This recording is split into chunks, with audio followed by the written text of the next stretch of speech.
கர்த்தருடைய வசனத்துக்கு நாம் போகலாம். கர்த்தருக்கு ஸ்தோத்திரம். 2 ராஜாக்களின் புஸ்தகம் 4ஆம் அதிகாரம். 2 ராஜாக்களின் புஸ்தகம் 4ஆம் அதிகாரம் 2ஆம் வசனத்தை வாசிப்போம். எலிசா அவளை நோக்கி, நான் உனக்கு என்ன செய்ய வேண்டும்? உன் வீட்டில் உன்னிடத்தில் என்ன இருக்கிறது என்று சொல்லு என்றார். போதும், கண்களை மூடி ஜெபிப்போம். வாசித்த வசனத்திலே எலிசா ஒரு விதவையின் வீட்டுக்கு போகிறாள். 2 கேள்வி கேட்கிறாள். முதல் கேள்வி, நான் உனக்கு என்ன செய்ய வேண்டும், உன்னிடத்தில் என்ன இருக்கிறது என்று கேட்கிறாள். கர்த்தருக்கு ஸ்தோத்திரம். நீங்கள் பைபிளை நீங்கள் பார்ப்பீர்கள் என்றால் 11 விதவைகளை குறித்து பைபிள் சொல்லுகிறது. மறந்து விடாதீர்கள். 7 விதவைகள் பழைய ஏற்பாட்டிலும் 4 விதவைகள் புதிய ஏற்பாட்டிலும் சொல்லப்பட்டிருக்கிறது. ஆக மொத்தம் 11 விதவைகள் இந்த பைபிளில் சொல்லப்பட்டிருக்கிறது. இதுவும் ஒரு விதவை வீடு. இது ஒரு ஊழியக்காரருடைய வீடு. மறந்து விடாதீர்கள். ஸ்தோத்திரம். அந்த ஊர் சொல்லப்படவில்லை, அந்த அவர்களுடைய பெயர் சொல்லப்படவில்லை, ஆனால் அவருடைய கிரியைகள் சொல்லப்பட்டிருக்கிறது. ஊரும் பேரும் முக்கியமல்ல, கிரியைகளுக்கு தக்கதான் கர்த்தருடைய ஆசீர்வாதம். அல்லேலூயா. சத்தமாய் அல்லேலூயா சொல்வோம். ஆமென். முதல் வசனத்தை நீங்கள் வாசிப்பீர்கள் என்றால் முதல் வசனத்தை வாசிங்கள். அந்த அதிகாரத்தில் முதல் வசனம். ஆமென்.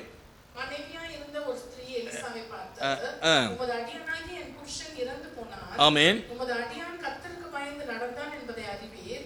போதும். பாருங்கள், இங்க என்ன அழகாய் சொல்லுகிறது பாருங்கள். ஏற்கனவே அந்த குடும்பத்திலே 4 பேர் இருந்தார்கள்.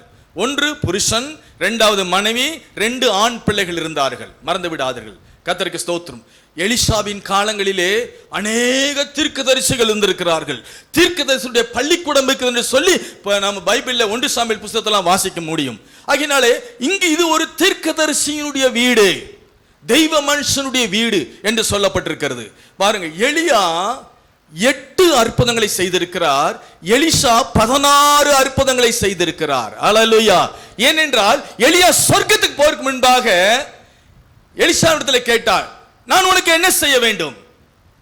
எலிசா கேட்டான், உம்மிடத்தில் இருக்கிற வரம் வேண்டும். அது எத்தனை மடங்கு வேண்டும்? 2 மடங்கு. எல்லாம் 2 கையை 2 விரலை காண்பீங்கள். 2. இதனுடைய அர்த்தம் என்ன? நம் ஆண்டவரிடத்திலே சாதாரண 10 ரூபாய் 20 ரூபாய் கேட்க கூடாது. எனக்கு ஆவிக்குரிய வரம் வேண்டும், செபிக்கிற வர வேண்டும், தீர்க்கதரிசன வர வேண்டும், ஊழியம் செய்கிற வர வேண்டும். இப்படி ஆவிக்குரிய அழியாத காரியங்களை கேட்க வேண்டும். அல்லேலூயா. எலிசா கேட்ட பிரகாரம் கர்த்தர் அவனுக்கு கொடுத்தார். ஆனா ஒரே ஒரு கண்டிஷன். எலியா சொன்னான், நீ கேட்பது அரிதா இருக்கிறது, ஆனாலும் நான் சொர்க்கத்துக்கு போகும் பொழுது நீ கேட்டா என்னை பார்த்தால் உனக்கு கிடைக்கும் என்று சொல்லிவிட்டார். அதே மாதிரி பார்த்தால் கிடைத்தார். நீங்கள் வீட்டில் போய் வாசித்து பாருங்கள். 8 அற்புதங்களை எலியா செய்திருக்கிறார். 16 அற்புதங்களை யார் செய்திருக்கிறார் என்றால் எலிசா செய்திருக்கிறார். ஆனால் இங்க ஒரு சரித்திரம் சொல்லுகிறது. இந்த வீடு எலிசாவுக்கு எப்படி தெரியும்? 2 விதமான காரியங்களை வியாக்கியானர்கள் சொல்லுகிறார்கள். ஒன்று, இந்த ஸ்திரீ நேரடியாய் எலிசாவுடைய வீட்டுக்கு போய் கொண்டு வந்திருக்கலாம் தன்னுடைய வீட்டுக்கு என்று சொல்லுகிறார்கள். இன்னொருவர் சொல்லுகிறார்கள் வியாக்கியானம், பரிசுத்த ஆவியானவர் எலிசாவை அந்த பட்டணத்தில் அநேக வீடுகள் இருந்தாலும் எல்லா வீட்டுக்கும் போகாதபடிக்கு அந்த தெய்வ மனுஷனாகிய அந்த மனைவி வீட்டுக்கு கர்த்தர் கொண்டு போயிருக்கலாம் என்று சொல்லுகிறார்கள். அல்லேலூயா. கர்த்தருக்கு ஸ்தோத்திரம். இதனுடைய அர்த்தம் என்றால், உங்கள் வீட்டை குறித்து தெய்வ உங்க பாஸ்டருக்கு உங்கள் பாஸ்டர் மனைவி கர்த்தர் வெளிப்பாடு இருக்குமானால் தக்க நேரத்திலே சரியான நேரத்திலே உங்கள் வீடு தேடி வருவார். அல்லேலூயா. நீங்கள் அழைக்க வேண்டிய அவசியம் கிடையாது. கர்த்தருக்கு ஸ்தோத்திரம். ஆகையினால் இந்த வீட்டிலே ஏற்கனவே எத்தனை பேர் இருந்தார்கள்? 4 பேர் இருந்தார்கள். இப்ப யார் அங்கு மரித்து விட்டார்? யார் மரித்து விட்டார்? தெய்வ மனுஷன் தீர்க்கதரிசி மரித்து விட்டார். ஸ்தோத்திரம். மீதி எத்தனை பேர் இருக்கிறார்கள்? 3 பேர் இருக்கிறார்கள். கவனமாய் கவனிங்கள். இந்த குடும்பத்திலே மொத்தம் 5 விதமான பிரச்சனை இருந்தது. இந்த 5 விதமான பிரச்சனை என்ன பிரச்சனை, இந்த 5 விதமான பிரச்சனை எப்படி தீர்ந்தது என்று சொல்லி இந்த பிரசங்கத்தை நான் முடிக்க போகிறேன். மறந்து விடாது கவனிங்கள். கர்த்தருக்கு ஸ்தோத்திரம். மறுபடியும் முதல் வசனத்தை வாசிங்கள். முதல் வசனத்திலே ஸ்திரீ எலிசாவை பார்த்து, கவனமாய் கவனிங்கள், உம்முடைய அடியானாகிய புருஷன் இறந்து போனான், மரித்து போன புருஷனை குறித்து உயிருள்ள மனைவி ஒரு சாட்சி சொல்லுகிறார், ஒரு சர்டிபிகேட் கொடுக்கிறார். என்ன சர்டிபிகேட் என்றால், என்னுடைய புருஷன் என்னோடு கூட வாழ்ந்த காலங்கள் கர்த்தருக்கு பயந்து வாழ்ந்தார். ஹல்லேலூயா. மரித்து போன புருஷனை குறித்து உயிருள்ள மனைவி என்ன கொடுக்கிறார்? சாட்சி சொல்லுகிறார். அருமையான புருஷமார்களே, நம்முடைய மனைவியின் வாயிலிருந்து இப்படிப்பட்ட ஒரு சாட்சி வர வேண்டும். ஸ்தோத்திரம். அனைவரும் மனைவிமார்களே, உங்களுடைய புருஷனை குறித்து நீங்கள் இப்படிப்பட்ட சாட்சி கூறிய வேண்டும். எலிசாவிடத்தில் சொல்கிறார், அவர் செத்து பொழிஞ்சார், அப்படி சொல்லலை. ஸ்தோத்திரம். அவர் கொஞ்சமே முன்னாடி போயிருந்தா நல்லா இருக்குமே, அப்படி சொல்லலை. அப்படியே சொன்னாரு. இன்றைக்கு இருக்கிற உலகத்தில் அப்படி சொல்லுகிறார்கள். ஆனால் அந்த காலத்திலே அந்த புருஷனும் மனைவி வாழ்ந்த காலங்கள் இருக்கிறவா கோல்டன் பீரியட். அவர் மரித்து போனாலும் அவருடைய வாழ்க்கை மனைவியினாலே மறக்க முடியவில்லை. ஹல்லேலூயா. ஸ்தோத்திரம். நம்முடைய மனைவி வாயிலிருந்து வருகிற சாட்சி தான் உத்தம சாட்சி. ஹல்லேலூயா. இன்னொரு சாட்சியை சொல்கிறேன். உயிருள்ள புருஷனை குறித்து உயிருள்ள மனைவி குறிக்கிற சாட்சி குறிக்கிறேன். யோபின் புஸ்தகம் 2ஆம் அதிகாரம் 8ஆம் வசனத்தை வாசிங்கள். பைபிளுக்கு முன்னால் திறந்து பாருங்கள். யோபின் புஸ்தகம் 2ஆம் அதிகாரம் 8ஆம் வசனம்.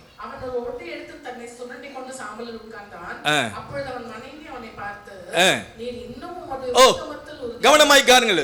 அங்கு இறந்து போன புருஷனை குறித்து உயிருள்ள மனைவி சாட்சி சொன்னால், இங்கு உயிருள்ள புருஷனை குறித்து உயிருள்ள மனைவி சாட்சி சொல்கிறார். என்ன சாட்சி என்றால், நீ இன்னும் எப்படி இருக்கிறாய்? உத்தமத்தில் வாழ்கிற புருஷன். ஹல்லேலூயா. உத்தமர்களுக்கு கர்த்தர் துணை. உத்தமர்கள் 2 மடங்கு ஆசீர்வாதங்களை பெறுவார்கள். உங்கள் குடும்பத்தில் நீங்கள் மனைவிக்கு உத்தமமாய் இருந்தால், நீங்கள் புருஷனுக்கு உத்தமமாய் இருந்தால், நீங்கள் தேவனுக்கு உத்தமமாய் இருந்தால், உத்தமம் ஒரு நாளும் அழியாது. உத்தமம் உங்களை வாழ வைக்கும். உத்தமம் உங்களை உயர்த்தும். ஹல்லேலூயா. கர்த்தருக்கு ஸ்தோத்திரம். பாருங்கள், அவன் மனைவி, யாருடைய மனைவி சொல்கிறார்? யோபு. யோபுடைய மனைவி பெயரை சொல்லுங்கள், உங்களுக்கு ஒரு பரிசு கொடுக்கிறேன். இல்லை என்றால் நீங்கள் எல்லாரும் எனக்கு பரிசு கொடுக்க வேண்டும். யோபுடைய மனைவி பெயர் சொல்லப்படவில்லை.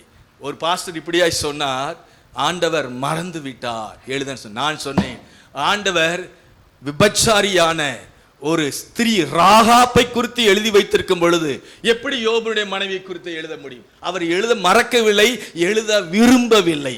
அது மாதிரி பேரை வச்சுட்டு அது மாதிரி மனைவி மாதிரி ஆயிடக்கூடாது. பாருங்கள், உங்களே சொல்லல, நான் குஜராத்தில் இருக்கிற சொல்றேங்க. நீங்க புதுக்கோட்டை சகோதரிகள் ரொம்ப தங்கமானவர்கள்.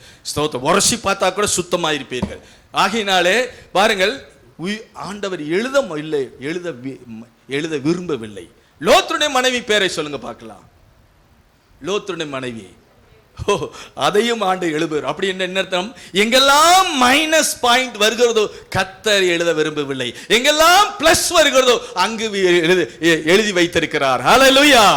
ஆகினால் இந்த காலை வேளையிலே ஒரு நல்ல சாட்சி உள்ள புருஷனாய் நாம் வாழ வேண்டும். நம்முடைய குடும்பம், நம்முடைய குடும்பத்துடைய பிள்ளைகள், நம்முடைய புருஷன், நம்முடைய மனைவி நம்மை குறித்து சாட்சி சொல்கிறதான் உத்தம சாட்சி. ஸ்தோத்திரம். யோபு சொல்கிறார் அல்லவா, என் சாட்சி பரலோகத்தில் இருக்கிறது, எனக்கு சாட்சி பகர்கிறவர் உன்னதங்களே வாசமாயிருக்கிறார். உங்களை குறித்து தேவன் சாட்சி சொல்லுவார். யோபை குறித்து சாத்தான் இடத்திலே ஆண்டவர் சவால் விட்டு சாட்சி சொன்னார். என் தாசனாகி யோபி மேலே கவனம் வைத்தாயோ? ஹல்லேலூயா. உங்களை குறித்து சாத்தான் இடத்திலே கர்த்தர் சொல்ல வேண்டும். என் மகள் எந்த கஷ்டம் வந்தாலும் சபையை விட மாட்டார். என்னுடைய மகன் எந்த காரியம் வந்தாலும் ஜெபத்தை விடுத்த மாட்டார்கள். என்னுடைய பிள்ளைகள் எந்த இருந்தாலும் கொடுப்பதை நிறுத்த மாட்டார்கள். இப்படி சாட்சி சொல்லி சவால் விட வேண்டும். ஹல்லேலூயா. ஆகையினால் இந்த காலை வேளையிலே நாம் சாட்சி பெற்றவர்களாய் வாழ வேண்டும். இந்த மறுபடியும் அந்த குடும்பத்துக்கு வாருங்கள். 2 ராஜாக்கள் புத்தகத்திலே முதல் பிரச்சனை என்ன பிரச்சனை என்றால் பர்சனல் ப்ராப்ளம், தனிப்பட்ட பிரச்சனை. ஏன் தனிப்பட்ட பிரச்சனை என்று சொல்கிறேன் என்றால், இந்த குடும்பத்தில் எத்தனை பேர் இருந்தார்கள்? 4 பேர் இருந்தார்கள். இப்போ யார் மரித்து போய் விட்டார்? புருஷன். எத்தனை பேர் இருக்கிறார்கள்? 3 பேர். பரவாயில்ல, எல்லாம் கணக்கில் பாஸ் ஆயிருக்கிறார்கள். நான் கணக்கில் பெயில் ஆனதான் இந்த ஊழியத்துக்கே வந்தேன், பாஸ் ஆன வந்திருக்க மாட்டேன். ஸ்தோத்திரம். பாருங்கள், இப்போ 3 பேர் இருக்கிறார்கள். அப்படி என்றால் அந்த சகோதரி, ஐயா எனக்கு புருஷன் இல்லை, எனக்காய் ஜெபம் பண்ணுங்கன்னு சொல்ல முடியுமா? சொல்ல முடியாது. கார் இல்லை பாஸ்டர், எங்களுக்கு ஒரு நல்ல கார் கிடைக்கும்படி பாஸ்டர் ஜெபம் பண்ணுங்க சொல்லலாம். எங்களுக்கு வாடகை வீட்டில் இருக்கிறோம், சொந்த வீட்டுக்காய் கொஞ்சம் ஜெபம் பண்ணுங்க சொல்லலாம். எங்கள் பிள்ளைகள் படிக்கவில்லை, படிப்புக்காய் ஜெபம் பண்ணுங்க சொல்லலாம். எனக்கு புருஷன் இல்லை, புருஷனுக்காய் ஜெபம் பண்ணு சொல்ல முடியுமா? முடியாது. அந்த பிள்ளைகள் 2 ஆண் பிள்ளைகள் இருக்கிறார்கள். அந்த பிள்ளைகளை போய் எனக்கு அப்பா இல்லை, எங்க அப்பாவுக்காய் ஜெபம் பண்ணுங்கன்னு சொல்ல முடியுமா? முடியாது. இது பர்சனல் ப்ராப்ளம், தனிப்பட்ட பிரச்சனை. பிரதர் சிஸ்டர், இந்த காலை வேளையிலே நம்முடைய வாழ்க்கையிலே மனுஷனிடத்திலே சொல்ல முடியாத காரியங்கள் உண்டு. அதுக்கு தான் தனிப்பட்ட பிரச்சனை. அந்த பிரச்சனையை நாம் இருதயத்திலே வைக்க கூடாது. யாரிடத்துல சொல்லணும் தெரியுங்களா? மனுஷனிடத்துல கொஞ்சம் சொல்ல வேண்டும், ஆண்டவரிடத்துல எல்லாம் சொல்ல வேண்டும். ஹல்லேலூயா. எதையும் மறைக்க கூடாது. ஓபன் ஹார்ட் பிரேயர், திறந்த உள்ளத்தோடு. அதைத்தான் அன்னாள் செய்தார். 1 சாமுவேல் புஸ்தகத்திலே 1ஆம் அதிகாரத்திலே சொல்லப்பட்டிருக்கிறது. அந்த வசனத்தை வாசித்து பாருங்கள். அன்னாள் பாருங்கள், பல வருஷங்கள் ஆலயத்துக்கு வந்தால், ஆனால் அன்றைக்கு விசேஷ நோக்கத்தோடு வந்தால். வந்து ஆண்டவரிடத்தில் சொல்லப்பட்டிருக்கிறது, அங்கு ஏலி உட்கார்ந்து கொண்டிருக்கிறார். பாஸ்டர் ஏலி, எருசலேமுடைய ஆலயத்தினுடைய பாஸ்டர் ஏலி இங்கு வந்திருக்கிறார். எல்லா சகோதர சகோதரிகளும் வருகிறார்கள் போகிறார்கள். சீக்கிரம் ஜெபம் முடித்து போய் விடுகிறார். ஆனால் அன்னாளோ எவ்வளவு நேரம் ஜெபம் பண்ணினாள்? வெகு நேரம் ஜெபம் பண்ணுகிறார். ஏலி இப்படியே உற்று பார்க்கிறார். உற்று பார்த்த உடனே உதடுகள் அசைகிறது, சத்தமோ கேட்கப்படவில்லை. ஏலி என்ன செய்கிறார் தெரியுங்களா? Miss understanding. என்ன மிஸ் அண்டர்ஸ்டாண்டிங்? இவ குடித்திருக்கிறாயா, வெறித்திருக்கிறாயா என்று யாரை பார்த்து கேட்கிறார்? ஜெபிக்கிற வருகிற விசுவாசியை பார்த்து கேட்கிறார். உலகம் உங்களை தப்பாய் புரியும், ஆனா நம்மை நன்றாய் புரிந்திருக்கிறவர் ஆண்டவர். ஹல்லேலூயா. அவர் தப்பாய் புரிகிறார் ஏலி. என்ன எல்லாரும் வந்துட்டு போயிட்டாருங்க, ஜெபிக்கிற சத்தம் இல்லை, ஸ்தோத்திரம் சத்தமில்லை, அல்லேலூயா சத்தமில்லை, குடித்துட்டு வந்திருக்கிறாளா? அவள் அந்த ஏலிக்கு பதில் சொல்கிறார். அந்த வசனத்தை வாசிங்கள். அந்த வசனம். ஆமென், ஆமென். ஓ, என்ன சொல்கிறார் பாருங்கள். நான் மனக்லேசம் உள்ள ஸ்திரீ, குடிக்கவில்லை. நீ தப்பா எண்ணி விட்டீர்கள். நான் அது நீங்க சொல்லுவது தப்பு. ஊற்றி விட்டேன். ஹல்லேலூயா. தெய்வ ஆலயம் நம் இருதயங்களை ஊற்றுகிற இடம். ஹல்லேலூயா. எங்கு சொல்லாவிட்டால் இங்கு சொன்னால் சொர்க்கம் திறக்கப்படும், வாசல்கள் திறக்கப்படும், காரியங்கள் உடனே கிடைக்கும். ஹல்லேலூயா. எதை மறந்தாலும் தெய்வத்துடைய வீட்டை மறக்காதீர்கள்.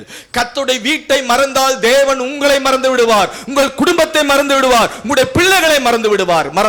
மறக்காதீர்கள். அன்னாளுக்கு அவளுடைய 2வது மனைவி பெனினாளுக்கு 10 பிள்ளைகள் இருக்கிறார்கள். தினந்தோறும் அவள் மண்டையிலே கொட்டுகிறார். ஓ பாத்தீங்களா, எனக்கு எவ்வளவு பிள்ளை இருக்கிறார்கள், உனக்கு ஒரு குழந்தை கூட இல்லையே. அந்த வேதனை, அந்த கஷ்டம், அந்த நிந்தை, அந்த அவமானம் அவளால் என்ன செய்ய முடியவில்லை, பொறுக்க முடியவில்லை. நேராக ஆலயத்து வந்தால் 3 காரியங்களை சொல்லுகிறேன், கவனமாய் கவனிங்கள். பின்னாடி ஒரு அல்லே சொல்லுங்கள். ஒரு கஷ்டம் நம்முடைய வாழ்க்கையிலே மாற்ற கர்த்தர் அனுமதிக்கிறார், இன்னர் சேஞ்ச். 2வது கஷ்டம் நம்முடைய வாழ்க்கையை கர்த்தர் உயர்த்த அனுமதிக்கிறார். 3வது கஷ்டம் நம்மை ஆண்டவருடைய சமூகத்தில் நம்மை இழுத்து கொண்டு போகிறது. ஹல்லேலூயா. இந்த 3ல உங்களுக்கு ஏதாவது ஒன்று நடக்கும். கர்த்தருக்கு ஸ்தோத்திரம். தாவீது சொல்கிறான் அல்லவா, நான் உபத்திரப்பட்டது நல்லது, அதனால் என்னுடைய பிரமாணங்களை கற்றுக்கொண்டேன். ஒரு சில உபத்திரங்கள் நாம் கற்றுக்கொள்ள வருகிறது, லேர்னிங். மறந்து விடாதீர்கள். ஒரு சில கஷ்டங்கள் changing in our inner heart, நம்முடைய தவறை விட்டுவிட, நாம் சரியான பாதையில நடக்க கர்த்தர் அனுமதிக்கிறார். ஒரு சில கஷ்டங்கள் நம்முடைய வாழ்க்கையை உயர்வ, நம்மை ஆண்டவருடைய பக்கத்தில் கொண்டு போருக்கு வருகிறது. அந்த அன்னாள் மாத்திரம், இந்த பெனினாள் மாத்திரம் அன்னாளை கொட்டாவிட்டால், நிந்திக்காவிட்டால் இவள் எங்க வந்திருக்க மாட்டாள்? ஆலயத்துக்கு வந்திருக்க மாட்டாள், பொருத்தனை செய்திருக்க மாட்டாள், ஜபித்திருக்க மாட்டார். ஹல்லேலூயா. ஒரு சிலர் பக்கத்தில் இருக்கிற நமக்கு கஷ்டம் கொடுக்கிறவர்கள், துன்பப்படுகிறவர்கள், நம்முடைய வாழ்க்கையின் சரித்திரத்தை எழுத ஆண்டவர் வைத்திருக்கிறார். ஹல்லேலூயா. ஓ, அந்த பெண்ணினால் மாத்திரம் வாயை மூடிட்டு இருந்திருப்பான்னு வைத்துக் கொள்ளுங்கள்.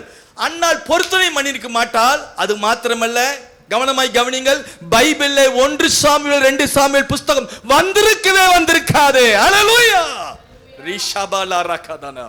எஸ், சரித்திரத்தை கர்த்தர் எழுதி வைத்திருக்கிறார். இந்த கால வேளையிலே நீங்கள் எதை மறந்தாலும் மறக்க கூடாது. ஆகினால தெய்வ ஆலயத்தை தேடி வர வேண்டும். அவள் சொல்லுகிறாள், நான் என்ன செய்தேன் தெரியுங்களா? ஊற்றி விட்டேன். கர்த்தருடைய சமூகத்தில் ஊற்ற வேண்டும். ஓ, உள்ளே வைக்கக்கூடாது. இருதயத்தின் கவலை அவன் இருதயத்தை ஒடுக்கும் என்று சொல்லப்பட்டிருக்கிறது. எல்லாவற்றையும் புருஷங்கிட்ட சொல்ல முடியாது, எல்லாவற்றையும் மனைவிடத்தில் சொல்ல முடியாது, எல்லாவற்றிலும் தாய் தகப்பனிடத்தில் சொல்ல முடியாது. ஒரு சில காரியங்களை சொல்ல முடியும். ஆனால் யார் இடத்துல சொல்ல முடியும் தெரியுங்களா? ஆண்டவரிடத்திலே. அதைத்தான் சொல்லார். அவள் புருஷனோடு போய் சண்டை போடவில்லை. என்னையா உன்னைய கட்டிட்டு போய் எனக்கு கல்யாணம் இல்லையே, இன்றைக்கு சண்டை போடுகிறார், அது மாதிரி சண்டை போடவில்லை. கர்த்தரிடத்திலே சொல்லலாம். தீர்வை அவர் கொடுக்கிறார், அவர் வாசலை திறக்கிறார், அவர் நன்மையை கொடுப்பார் என்று கர்த்தரிடத்திலே சொன்னார். ஹல்லேலூயா. அதைத்தான் 62 சங்கீதம் 8 வசனம் சொல்கிறது. 62 சங்கீதம் 8 வசனத்தை வாசித்து பாருங்கள். சகல ஜனங்களே கர்த்தரை நம்புங்கள். ஓ, எக்காலத்திலும். எல்லாரும் சொல்லுங்கள், எக்காலத்திலும். சத்தமாய் சொல்லுங்கள். பின்னாடி சொல்லுங்க, எக்காலத்திலும்.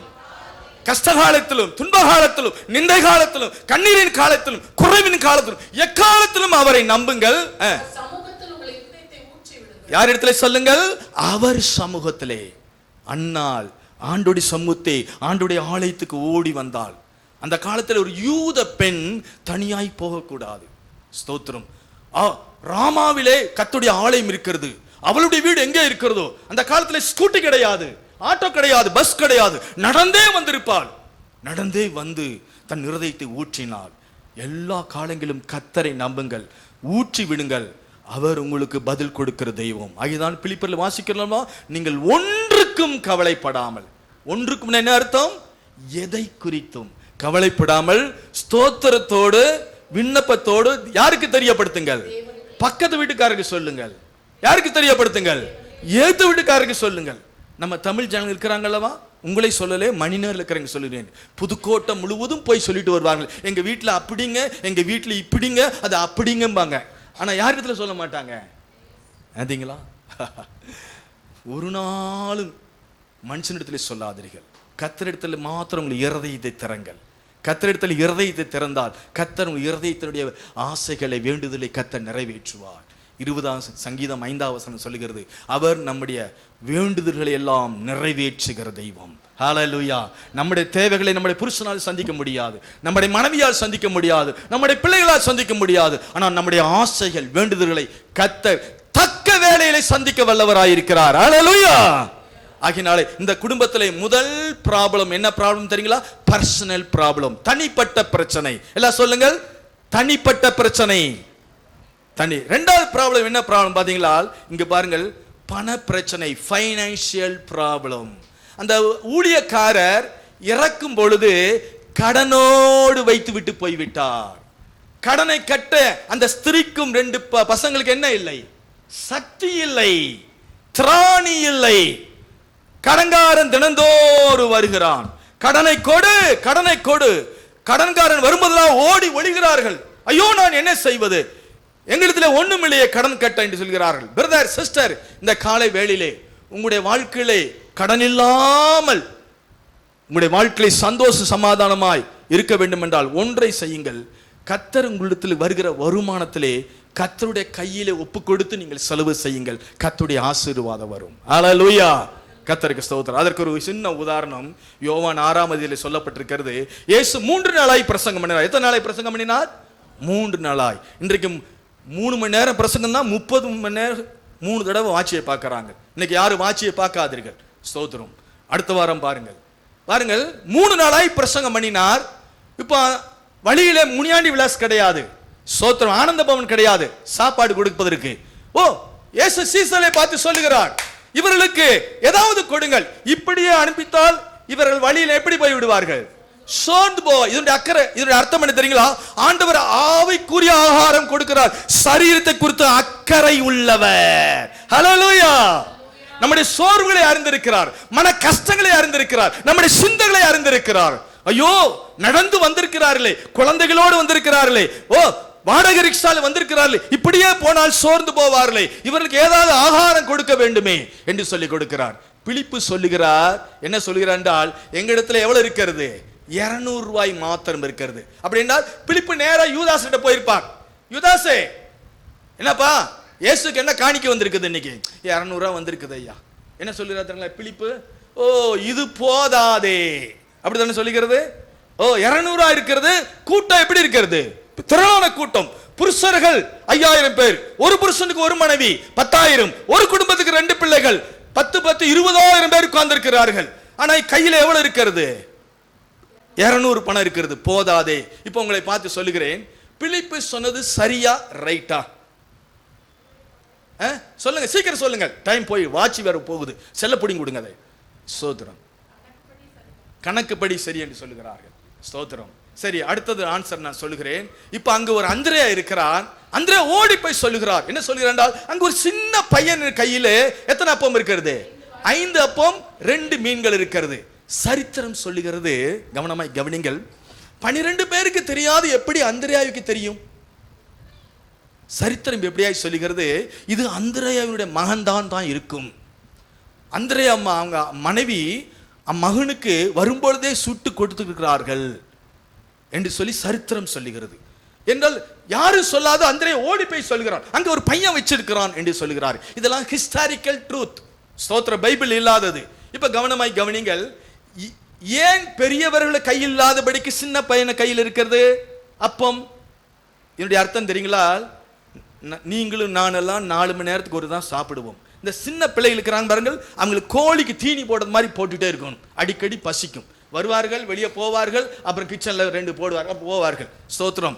நம்மெல்லாம் 4 மணி நேரத்துக்கு ஒருத்தர் இருக்கிறார்கள். ஒரு சிலர் கிரைண்டர் மாதிரி அரைத்து கொண்டிருக்கிறோம். குஜராத்தில் இருக்கிறார்கள். கிரைண்டருக்கு ஓய்வு வந்தாலும் கட்டை தேஞ்சு போடும். உங்களை சொல்லவில்லை, நீங்க ரொம்ப நல்ல பிள்ளைகள். கர்த்தருக்கு ஸ்தோத்திரம். அதனால சின்ன பையனை அவங்க அம்மா கையில கொடுத்திருக்கிறான். இப்ப கவனமாய் கவனிங்கள், 5 அப்பம் 2 மீன் ஒன் டைம் மீல். சரிதானே? ஒரே ஒரு வேளை ஆகாரம். நான் 12 வருஷமாய் ராஜஸ்தான் போகிறேன். கம்பு ரொட்டி, சோளம் ரொட்டி, கோதுமை ரொட்டி, ஒரு ரொட்டி இவ்வளவு பெருசு இருக்கும். நான் 12 வருஷமாய் போகிறேன். ஒரு ரொட்டி 1.5 ரொட்டி மேலே என்னால் சாப்பிட முடியலை. ஆனால் அவர்கள் எல்லாம் 4 ரொட்டி 5 ரொட்டி கப்பு கப்பு கப்புன்னு அடிக்கிறார்கள். அப்படி ஏன் தெரியுங்களா? தண்ணி இல்லை. தண்ணி இங்க ஒரு குடம், இங்க ஒரு குடம், இங்க ஒரு குடம். ரொம்ப தூரத்துக்கு போனாலே பசி எடுக்கிறது அவங்களுக்கு. நல்ல வேலை செய்கிறார்கள். இப்போ பாருங்க, 5 ரொட்டி எத்தனை மீனிங் சிஸ்டர்? 2 மீன். எத்தனை? 1 டைம் மீன். கவனமாய் கவனிங்கள், நான் வேகமாய் போகிறேன். அந்த ஒரு வேளை ஆகாரம் அவங்க அம்மா சுட்டு கொடுத்தார்கள். அது ஒரு வேளை ஆகாரம். அது சின்ன பையன் கையில் இருந்தது. அது ஒரு வேளை ஆகாரம். அது அந்திரே கையில வந்தது. அது ஒரு வேளை ஆகாரம். அது யார் கையில போனது? இயேசுவின் கையில போனது. இப்போ அந்த பாருங்கள், இயேசு அந்த அப்பத்தை மீனை எடுத்து என்ன செய்தார் தெரியுங்களா? ஆசீர்வதித்தார். உங்களுக்கு ஒவ்வொரு மாசமும் சம்பளம் வந்த உடனே அதை இயேசுவின் கையில வைத்து ஜெபம் பண்ணுங்கள். ஹல்லேலூயா. இப்பொழுது அந்த இயேசு சொர்க்கத்தை பார்த்து ஃபெய்த் பிரேயர், விசுவாசத்தோடு ஜெபிக்கிறார். என்ன ஜெபம் என்றால், எப்பொழுதும் நீர் எனக்கு செவி கொடுக்கிறபடியால் உம்மை நான் ஸ்தோத்திரிக்கிறேன். ஹல்லேலூயா. இதுதான் ஃபெய்த் பிரேயர். இதே ஜெபத்தை லாசருடைய கல்லறையில சொல்லி இருக்கிறார். நம்முடைய ஜெபம் விசுவாச ஜெபமாய் இருக்க வேண்டும். கர்த்தர் நடத்துவார், கர்த்தர் திறப்பார், கர்த்தர் கஷ்டத்தை போக்குவார். கஷ்டம் போன பிற்பாடு ஸ்தோத்திரிக்க கூடாது. கஷ்டம் போருக்கு முன்பாகவே ஸ்தோத்திரிக்க வேண்டும். ஹல்லேலூயா. பாஸ்டர் காலையில வந்தவுடன் நல்ல ஸ்தோத்திரம் போட்டு ஜெபம் பண்ணுகிறார்கள். அதான் ஃபெய்த் தேங்க்ஸ் கிவிங். நன்றியோடு ஸ்தோத்திரிக்க வேண்டும். இப்போ இயேசு அந்த அப்பத்தை எடுத்த உடனே பாருங்கள், எப்படியா பிட்டு கொடுத்தார். எத்தனை பேர் சாப்பிட்டார்கள்? எப்படி சாப்பிட்டார்கள்? ஒவ்வொருத்தரும் சாப்பிட்ட பிறகு வயிறு 1.5 அடி உள்ள வந்துருச்சு. மத்திய பிரதேசம் இது மத்தியில் இருக்குது பாருங்கள். இது மத்திய பிரதேசம். சாப்பிட்ட பிறகு 1.5 அடி வந்துருச்சு. ஒவ்வொருத்தரும் சொல்லிப்பான், ஐயா கொஞ்சம் தூக்கி உரையா, எந்திரிக்க முடியல பாருங்கள். ஸ்தோத்திரம். கர்த்தருக்கு கொடுக்கும் பொழுது கடன் இல்லாமல் வாழ்வீர்கள். ஹல்லேலூயா.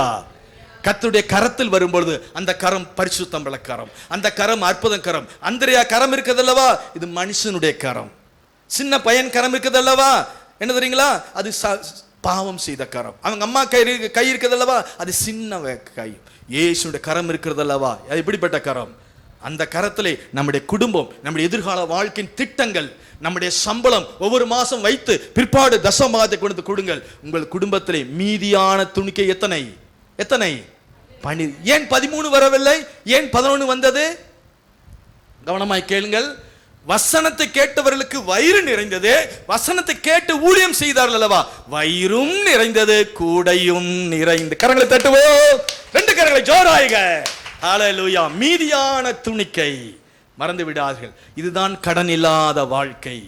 மறந்து விடாதீர்கள். கர்த்தருக்கு ஸ்தோத்திரம். நான் உங்களுக்கு சொல்லுகிறேன், முதல் பிரச்சனை பர்சனல் ப்ராப்ளம். இப்பொழுது எப்படி? Financial problem. கடன்காரன் வருகிறான், பணத்தை கட்ட முடியவில்லை, ஓடி ஒளிகிறார்கள். மூணாவது பிரச்சனை என்ன தெரியுங்களா? சொசைட்டி பிரச்சனை, சமுதாய பிரச்சனை. காரணம், இப்போ கடனை கட்டாவிட்டால் அந்த 2 பசங்களையும் அடிமையாக கொண்டு போகிறான். ஏற்கனவே அந்த வீட்டில் யாரு எத்தனை பேர் இருந்தார்கள்? 4. ஒருத்தர் மரித்து போய்விட்டார், இப்போ 3 பேர். இப்போ 2 பசங்களும் போய்விட்டார், எத்தனை பேர் இருப்பார்கள்? ஒருத்தர். அக்கம் பக்கத்தில் என்ன சொல்லுவாங்க தெரியுங்களா? ஐயோ கடவுளை, வரும்போது 4 பேரா வாடகைக்கு வந்தாங்க, அந்த மனுஷன் போயிட்டாரு, இவளும் புருஷன் இருந்தா, இவளும் மகனும் இருந்தா, இப்ப 2 பசங்களையும் காணோம். என்ன பாவம் செஞ்சாங்களோ தெரியலையே. ஒருத்தி தனிமையா இருக்கிறான். சொசைட்டி ப்ராப்ளம், சமுதாய பிரச்சனை. பிரதர் சிஸ்டர், நாம் தெய்வத்தை நம்பும் பொழுது கர்த்தர் நம்மை வாளாக்காமல் தலையாக்குவார், கீழாக்காமல் மேலாக்குவார். ஹல்லேலூயா. ஒரு நாளும் கர்த்தர் நம்மை தலை குனிய விட மாட்டார். எங்கு நாம் தலை குனிந்தோமோ அதே இடத்திலே, அதே ஊரிலே, அதே வேளையிலே, அதே வியாபாரத்திலே தலை நிமிர நடக்க பண்ணுகிற தெய்வம். ஹல்லேலூயா. கர்த்தருக்கு ஸ்தோத்திரம். மூணாவது பிரச்சனை என்ன பிரச்சனை சொன்னீர்கள்? Society problem. முதல்ல சொல்லுங்கள், பர்சனல் ப்ராப்ளம். இரண்டாவது ஃபைனான்சியல். மூணாவது சொசைட்டி. நான்காவது சொல்கிறேன் பாருங்கள். எலிசா அவளிடத்துல கேட்கிறான், உன்னிடத்துல என்ன இருக்கிறது, நான் உனக்கு என்ன செய்ய வேண்டும்? அவள் என்ன சொன்னாலும் தெரியுங்களா? என்னிடத்துல ஒரு குடம் எண்ணெய் அல்லாமல். அப்படி என்ன தெரியுங்களா? பாருங்கள், அவளுக்கு அரிசி, சோறு சமைக்க அரிசி இல்லை, சாம்பார் வைக்க பருப்பு இல்லை, ரொட்டி சுட மாவு இல்லை, ஜஸ்ட் கொஞ்சம் ஆயில் தான் இருக்கிறது. இது என்ன பிரச்சனை தெரியுங்களா? House problem, domestic problem. சாப்பிடுவதற்கு அரிசி கிடையாது, கடையில போய் வாங்கிட்டு வந்த காசும் இல்லை. எத்தனை பேர் இந்த வீட்டில் இருக்கிறார்கள்? எத்தனை பேர் இருக்கிறார்கள்? 3 பேர் இருக்கிறார்கள், பசியோட இருக்கிறார்கள். ஸ்தோத்திரம். சாப்பாட்டு பிரச்சனை, சாப்பிடுறதுக்கு அங்கு சமைக்க ஒன்றும் கிடையாது. இந்த சூழ்நிலையில தான் ஆவியானவர் தெய்வ மனுஷனாகிய எலிசாவை அந்த வீட்டுக்கு அனுப்புகிறார். அந்த பட்டணத்தில் எத்தனையோ வீடுகள் இருந்தாலும் எல்லா வீட்டுக்கும் எலிசா போவது கிடையாது. குறிப்பிட்டு அந்த விதவை வீட்டுக்கு நேராய் போகிறார். போனது மாத்திரமல்ல, அந்த ஸ்திரியை பார்த்து கேட்கிறார், நான் உனக்கு என்ன செய்ய வேண்டும்? உன்னிடத்துல என்ன இருக்கிறது? இப்போ நான் காலையில் நன்றாக பாடி வொர்ஷிப் பண்ணீர்கள். நான் இப்படியா யோசித்தேன், இப்படி நாம ஆராதிக்கும் பொழுது திடீரென்று இயேசு நடுவில் வந்து நிற்கிறார். வந்து ஒவ்வொருத்தரையாய் பார்த்து கேட்கிறார், ஓ இவ்வளவு தூரம் ஆராதிக்கு வந்திருக்கிறீர்களே, இவ்வளவு தூரம் கரங்களை தட்டி பாடுகிறீர்களே, நான் உங்களுக்கு என்ன செய்ய வேண்டும் என்று இயேசுவே உங்களை பார்த்து கேட்டால் நீங்க என்ன சொல்வீர்கள்? இந்த காலத்துக்கு வாலி பசங்க என்ன சொல்லுவாங்க தெரியுங்களா? இயேசுவே எங்களுக்கு சொல்வதற்கு நேரம் இல்லை, இந்த இமெயில் இருந்து அடிச்ச கொடுத்துருப்பாங்க, நான் எல்லாம் அனுப்பிச்சுடல, இல்லை இன்ஸ்டாகிராமில் அனுப்பிச்சிடுறேன், உங்க இந்த வாட்ஸ்அப் நம்பர் இருந்தால் கொடுத்துட்டு போங்க, ஏன்னா இப்போ சொல்றதுக்கு என்னால் லிஸ்ட் போட முடியாது, ரொம்ப நிறையா இருக்குது. ஏன் தெரியுங்களா? இப்போ என்ன காலம் இது? என்ன காலம்? மொபைல் காலம். பிரதர் சிஸ்டர், நல்லது மொபைல், ஆனால் இதில் அநேக கெட்ட காரியங்களும் இருக்கிறது. ஒரு பாஸ்டர் இப்படியாய் சொன்னார், இதை ஆன் பண்ண தெரிஞ்சிட்டேன் நல்லது தான், எவ்வளோ சீக்கிரம் ஆஃப் பண்ணலன்னா உங்களுடைய வாழ்க்கையை ஆஃப் பண்ணிடும் என்று சொன்னார். மறந்து விடாது, அநேகர் அதற்கு அடிமையாக இருக்கிறார்கள். ஸ்தோத்திரம். ஒரு மனிதன், ஒரு பழக்க வழக்கம், ஒரு பொருள் நம்மை ஆளுமானால் நாம் அதற்கு அடிமை, நாம் அதை ஆளுவோம் என்றால் நம்முடைய வாழ்க்கை விடுதலை. ஹல்லேலூயா. எப்போ வேணுமோ அதை அப்போ பார்த்துட்டு தூக்குற தூரம் வச்சிடணும். இந்த மொபைலுக்கு அடிமையாக இருக்கிற ஒரு காரியத்தை சொல்லுகிறேன். 5 கிராமம் என்கிற ஊர் நாகர்கோவில் இருந்தது. தூத்துக்குடியில் ஒரு கன்வென்ஷனுக்கு என்னை என் மனைவி கூப்பிட்டிருந்தார்கள். பிரசங்கம் முடிந்தது. நான் தங்கின வீட்டில் அவர்கள் ஒரு 4.5 வருஷம் எங்கள் சபையில் இருந்தார்கள். குஜராத்தில் டிரான்ஸ்ஃபராக இங்கே போய்விட்டார்கள்.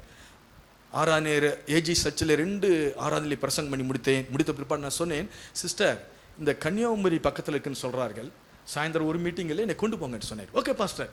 உடனே கார் கூப்பிட்டார்கள். நான், என் மனைவி, அந்த சிஸ்டர், அங்கே பிள்ளைகள்லாம் ஏறினார்கள். போகிற வழியிலே சொன்னார்கள், பாஸ்டர் ஒரு சின்ன காரியம், போகிற வழியில் வீட்டில் ஜோம் பண்ணிட்டு போக முடியும் சொன்னார். ஓகே ஜோம் பண்ணிட்டு போகலாம் அப்படி சொன்னார்கள். அப்போ நான் கேட்டேன், எதற்கு ஜோம் பண்ணணும் நீங்களே சொல்கிறீங்களா? அங்கே போய் கேட்டு நானே சொல்கிறேன்னார்கள். கவனமாய் கவனிங்கள். விசேஷம் வாலி பசங்கள், வாலி பிள்ளைகள், மொபைல் வைத்திருக்க எல்லா கழிங்க, எல்லாரும் கவனிங்கள். அவங்க சொன்னார்கள், நம்ம போகிறோமே அந்த வீட்டுக்காரர் சவுதி அரேபியில் இருக்கிறார், அவங்க மனைவி இங்கே இருக்கிறார்கள், கிறிஸ்தவர்கள் தான், இந்துக்கள் அல்ல, இங்கே இருக்கிறார்கள். அவர் இதில் ஒரு கேமுக்கு அடிமையாகி விட்டார், சூதாட்டம். அந்த கேம் பல ஆயிரங்களை அந்த கேம் விட்டுட்டே இருக்கிறதாம். அவர் தனியாக ரூமில் இருக்கிறார், அவருடைய நண்பர்கள் பக்கத்து ரூமில் இருக்கிறார்கள். நைட்டில் அந்த கேமை பார்த்துட்டே இருந்துச்சாம். பார்க்கும்போது அந்த கேம் விளையாட்டு சொல்லுதாம், இன்னும் 5000 வச்சா 10,000, 50,000 வச்சா 1 லட்சம், இப்படியே சொன்னான். அது இருக்கிறத எல்லாம் அப்படியே வச்சுட்டாங்களாம். வைத்து முடித்த அந்த கடைசியில் சொல்லிச்சான், இதுலேருந்து வெளியே வரும்னா நீ தூக்கு போட்டுக்க அப்படின்னு சொன்னாங்களாம். உடனே தன்னுடைய கயிறு எடுத்து வீட்டில் தூக்கு போட்டுட்டான். சோத்திரம். 3 மாதம் ஆகிவிட்டது, இன்னும் பணம் வரவில்லை. போலீஸ் எப்படி கண்டுபிடித்தான் தெரியுங்களா? பக்கத்தில் நண்பர்களே தூங்கி விட்டான் நினைத்தார்கள். கடைசியில் பகலானாலும் கதவு திறக்கவில்லை. போலீஸ் கொண்டு வந்தார்கள். போலீஸ் வந்த உடனே கதவை திறந்து பார்த்தால் அந்த கேம் ஓடிக்கொண்டே இருக்கிறது. கவனமாய் கவனிங்கள் பிரதர் சிஸ்டர், அநேக நல்ல காரியங்கள் இருக்கிறது, அநேக கெட்ட காரியங்கள் நம்முடைய வாழ்க்கையை நாசப்படுத்துகிற காரியங்கள் இருக்கிறது. பி கேர்ஃபுல், ஜாக்கிரதையாக இருங்கள். அவங்க இன்னும் பணம் வரவில்லை பாஸ்டர், 3 மாதம் ஆகிவிட்டது, சூசைட் அல்லவா, கையெழுத்து போட யாரும் இல்லை, தயவுசெய்து ஜெபம் பண்ணுங்கள், அதுக்கு தான் உங்களை ஜெபம் பண்ண கூட்டிகிட்டு போகிறோம் என்று சொன்னார்கள். நமக்கு நல்லது எது நல்லதோ அதை பார்த்து கண்டுபிடியுங்கள்.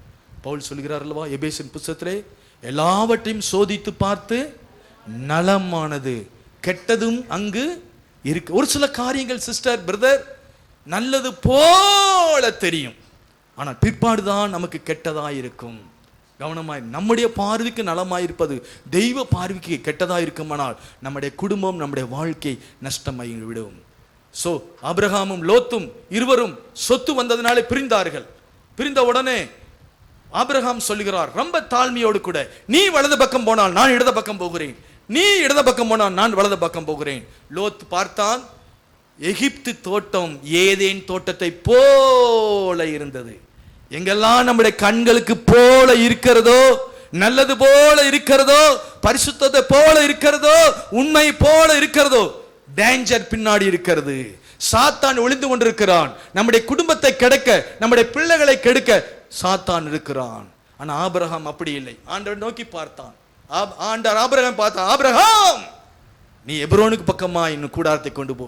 2 நீதிமான்கள் தான், லோத்தும் நீதிமான் தான், ஆபிரகாம் நீதிமான் தான். கர்த்தரிடத்திலே கேட்டு நடந்தவர்கள், கர்த்தருடைய வழியில் நடந்தவர்கள், கர்த்தருடைய ஆலோசனை நடந்தவர்கள். கடைசியிலே லோத்து மனைவி உப்பு தூணாயுமானால், அந்த 2 பெண் பிள்ளைகளும் தகப்பனுக்கு திராட்சரசம் கொடுத்து இப்போ விபச்சாரம் பண்ணி இன்னைக்கு மோவாப் அம்மோன் புத்தர் இருக்கிறார் அல்லவா, எப்போதும் யுத்தம் இஸ்ரவேல் தேசத்தோடு கூட. ஒரு ராங் டிசிஷன், ராங் வே, ராங் டைரக்ஷன்ல கொண்டு போய் விட்டு ஒரு சன்னதியே அழிந்து போய் விட்டது. ஆண்டவரிடத்தில் கேளுங்கள், என்ன செய்யணும் என்ன செய்யக்கூடாது. அவர் நமக்கு ஆலோசனை கர்த்தராய் இருக்கிறார். 32ஆம் சங்கீதம் 8ஆம் வசனத்திலே அல்லேலூயா. ஆகையினாலே பாருங்கள், எலிசா இந்த ஸ்திரியை பார்த்து கேட்கிறார், நான் உனக்கு என்ன செய்ய வேண்டும்? நான் சொன்னேன் 4 பிரச்சனை இருக்கு சொன்னேன். முதல் பிரச்சனை தனிப்பட்ட பிரச்சனை, 2வது பிரச்சனை பண பிரச்சனை, 3வது பிரச்சனை சமுதாய பிரச்சனை, 4வது பிரச்சனை சாப்பாட்டு பிரச்சனை, 5வது பிரச்சனையினால தான் இந்த 4 பிரச்சனையும் வந்தது. நீங்கள் இந்த வசனத்தை படித்திருப்பீர்கள் என்றால் சொல்ல முடியும். யாராவது சொல்ல முடியுமா? இந்த 5வது பிரச்சனை தான் இதுக்கெல்லாம் காரணம். என்றைக்கு இந்த ஊழியக்காரர் எலிசாவினுடைய அந்த வீட்டுக்கு வந்திருக்கிறார் அல்லவா, அந்த ஸ்திரீயினுடைய புருஷன், விதவியினுடைய புருஷன் இறந்தாரோ, அன்றையிலிருந்து ஜெபத்தை நிறுத்தி விட்டார்கள், ஜெபத்தை விட்டு விட்டார்கள், ஜெபத்தை மறந்து விட்டார்கள். Spiritual problem. ஹல்லேலூயா, ஸ்தோத்திரம். எலிசா பாருங்கள், சரியான நேரத்தில் வந்திருக்கிறார்கள். ஒரு பக்கம் கடங்காரன் தொந்தரவு, பிள்ளைகளை கொண்டு போகிறார், இன்னொரு பக்கம் சாப்பாட்டு பிரச்சனை, இப்படி பல பக்கம் நெருக்கத்திலே தெய்வ மனுஷன் எலிசா சரியான வேளையில வந்திருக்கிறார். இப்ப அந்த வீட்டில் என்ன இருக்கிறது சிஸ்டர்? ஒரு எண்ணெய். எங்கெல்லாம் எண்ணெய் வருகிறதோ அதெல்லாம் அபிஷேகத்தை குறிக்கிறது. ஹல்லேலூயா, ஸ்தோத்திரம். எண்ணெய், நெருப்பு, தண்ணீர், இதெல்லாம் எதை குறிக்கிறது தெரியுங்களா? Sign of holy ghost. ஹல்லேலூயா. என்னைக்கு ஒரு வசனத்தை சொல்லுகிறேன், எல்லாருக்கும் தெரிந்த வசனம், சங்கீதம் 23:5, என் தலையை சத்தமாய் சொல்லுங்கள், என்னையால் அபிஷேகம் பண்ணுகிறேன், என் பாத்திரம் நிரம்பி வழிகிறது. அப்ப என்ன, இந்த ஸ்திரீயின் வீட்டிலே என்ன இருக்கிறது? கொஞ்சம் அபிஷேகம் இருக்கிறது. மறந்து விடாதீர்கள். நீங்க 2 கொரிந்தியர் வாசிங்கள். 2 கொரிந்தியர் அந்த வசனத்தை வாசிங்கள் தயவு செய்து. 2 கொரிந்தியர் 4ஆம் அதிகாரம் 7ஆம் வசனத்தை வாசிங்கள். இந்த மகத்துவம் உள்ள வல்லமையை எங்களால் உண்டாகாமல் விளங்க பண்ணும்படி பரிசுத்த ஆவி ஒரு பொக்கிஷம். அல்லேலூயா. இந்த பொக்கிஷத்தை எதிலே கொடுத்திருக்கிறார்? மண்பாண்டம். அப்படி இருந்தால் சரீரம் எங்கிருந்து வந்தது? மண்ணிலிருந்து வந்தது. எங்கே போகிறது? மண்ணுக்கு போகிறது. ஆனா உள்ளே இருதயத்திலே அழியாத அபிஷேகத்தை கர்த்தர் கொடுத்திருக்கிறார். அல்லேலூயா. ஆகினால காளி குடமல்ல, கொஞ்சம் அபிஷேகம். தமிழ்நாட்டில் தான் நீங்க சண்டை போட்டுட்டா என்ன சொல்லலாம் தெரியுங்களா? போட மண்ணாங்கட்டி பயில. அப்படின்னு என்ன அர்த்தம்? இந்த சரீரம் மண்ணுக்கு போனது. ஆனால் நமக்கும் உங்களுக்கும் எனக்கும் அழியாத அபிஷேகத்தை கர்த்தர் கொடுத்திருக்கிறார். இந்த ஸ்திரீ பாருங்கள், அந்த எண்ணெயை வைத்துக் கொண்டு என்ன செய்திருக்கிறார்? வேதனையோடு துக்கம். அது எப்படி உபயோகப்படுத்தணும் என்று தெரியவில்லை. இப்ப என்ன சொல்கிறார் எலிசா? என்ன சொல்கிறார் தெரியுங்களா? நான் 3ஆம் வசனத்தை வாசிங்கள். 3ஆம் வசனம்.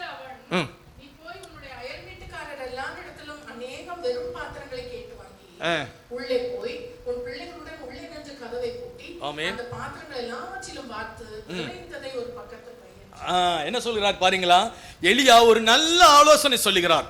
கொஞ்சம் என்னதானே இருக்கிறது, கவலை இல்லை. கொஞ்சம் அபிஷேகம் தான் இருக்கிறது, கவலை இல்லை. பாருங்க என்ன சொல்லுகிறார்? நீ முதலாவது உன் அயல் வீட்டாரத்துல போய் என்ன பாத்திரத்தை வாங்கி கொண்டு வா, காளி பாத்திரங்களை வாங்கி கொண்டு வா. இதனுடைய அர்த்தம் என்ன தெரியுங்களால், இன்னும் அநேக ரட்சிக்கப்படாதவர்கள் இருக்கிறார்கள். உன்னிடத்துல குடத்துல என்ன இருக்கிறது? எண்ணெய் இருக்கிறது. ஸ்தோத்திரம். நீ அந்த பாத்திரங்களாகிய எல்லாவற்றையும் கொண்டு வா, கொண்டு வந்து கதவை சாத்து. இதனுடைய அர்த்தம் தெரியுங்களா? 3 பிரேயர் ஒரு கிறிஸ்தவனுக்கு வேண்டும்.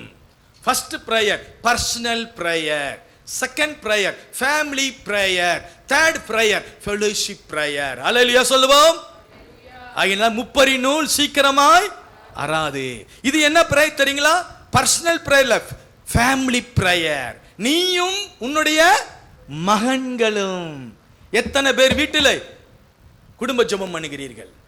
உங்களுடைய பாத்திரம் நிறைய வேண்டும் என்றால், உங்களுடைய கடன் பிரச்சனை நீங்க வேண்டும் என்றால், நீங்கள் தலை நிமிர்ந்து நடக்க பண்ண வேண்டும் என்றால், குடும்ப ஜெபம் மிக மிக மிக அவசியம்.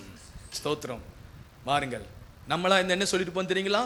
பாஸ்டர் வந்தாரு, நாங்களே கடன் பிரச்சனை இருந்தோ ஒரு 50,000 கொடுப்பார் நினைச்சிட்டு போனா ஜெபம் பண்ணிட்டு சொல்லிட்டு போயிட்டார். அப்படிதான் இந்த காலத்தில் விசுவாசி சொல்வார்கள். ஆனால் அந்த காலத்துக்கு அந்த ஸ்திரீ சொல்லவில்லை. அப்படி சொல்லியிருப்பால் வைத்துக் கொள்கள், இந்த அதிகாரமே பைபிளில் வந்திருக்காது. எலிசா சொன்னதை அவள் கேட்டாள், செகண்ட் விசுவாசித்தாள், 3வது அவள் அப்படியே செய்தாள். ஆக்ஷன் ஆஃப் ஃபெய்த், கிரியை உள்ள விசுவாசம். எந்த ஒரு கேள்வியும் கேட்கவில்லை. எங்க அப்பா பாஸ்டர், அந்த பசங்க சொன்னாங்களா? இல்லை. என் புருஷன் தீர்க்கதரிசி, அப்படி சொன்னாங்களா? இல்லை. Where there is obedience, miracle is waiting for you. Hallelujah. எங்கே கீழ்ப்படிதல் இருக்கிறதோ அற்புதங்கள் உங்களுக்காய் காத்து கொண்டிருக்கிறது, அதிசயங்கள் காத்து கொண்டிருக்கிறது. உங்க பாஸ்டருடைய மனைவி என்ன சொல்லுகிறார்களோ அப்படியே கீழ்ப்படியுங்கள். கர்த்தருடைய அற்புதங்கள் நடக்கும். உங்கள் குடும்பத்திலே, உங்களுடைய பிள்ளையின் வாழ்க்கையிலே, உங்களுடைய வியாபாரத்திலே கர்த்தர் செய்வார். ஓ, எந்த ஒரு கேள்வியும் கேட்கவில்லை. அது எப்படி ஆகும்? அது எப்படி நடக்கும்? அது எப்படி நிறையும்? No no.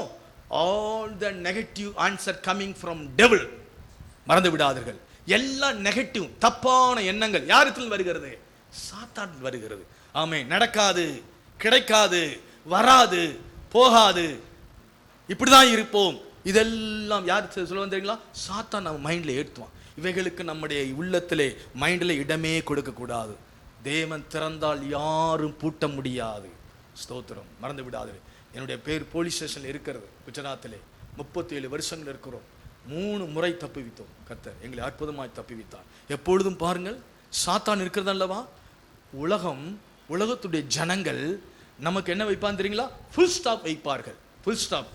இவன் தீர மாட்டான், இது நடக்காது அப்படின்னு ஃபுல் ஸ்டாப் நடக்கும் வைப்பார்கள். ஆனால் நம்முடைய தெய்வம் ஃபுல் ஸ்டாப்பை கமாவாய் மாற்றுவார். அல்லேலூயா. மனுஷனுடைய முடிவுதான் தெய்வத்துடைய துவக்கம். மனுஷன் இல்லை என்று சொல்கிறார், கர்த்தர் அங்கே இருக்கு என்று சொல்கிறார்.